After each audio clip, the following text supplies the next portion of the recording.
80 aggressioni nel 2013, più o meno la stessa cifra nel 2014, numeri record per l'Italia. Il personale che viaggia a bordo dei treni veneti, specie di quelli regionali, è esasperato. Troppi viaggiatori che senza biglietto al momento del controllo danno in escandescenze, non accettano le regole, reagiscono con violenza contro i capotreni, specie se donne, e così i ferrovieri si rivolgono direttamente ai prefetti dopo molti scioperi annunciati per trovare una soluzione, e le aggressioni, anche fisiche, sono sempre più gravi.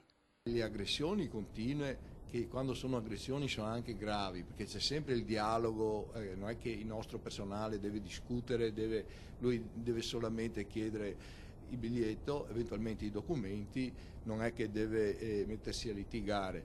Quando succede questo vuol dire che da parte dell'utenza c'è una reazione scomposta e anche una situazione grave. Ad essere violenti sono molti stranieri, magari clandestini, che individuati temono di essere espulsi dall'Italia, o balordi che viaggiano senza biglietto, ma anche italiani che, colpiti dalla crisi sociale ed economica, reagiscono così, vittime sempre più le donne capotreno.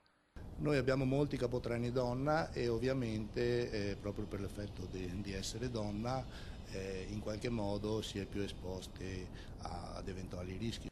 Tra gli episodi che accadono più spesso, le reazioni violente alla richiesta del biglietto. Alla richiesta del biglietto risponde non ce l'ho, i documenti non glieli do. Quando il capotreno deve fare il suo mestiere, che è un pubblico ufficiale a bordo treno, chiama la POLF e gli agenti, questi vanno su di giri. Possibili rimedi: innanzitutto una maggiore presenza delle forze dell'ordine a bordo. Potrebbe essere l'utilizzo da parte delle forze dell'ordine del trasporto regionale.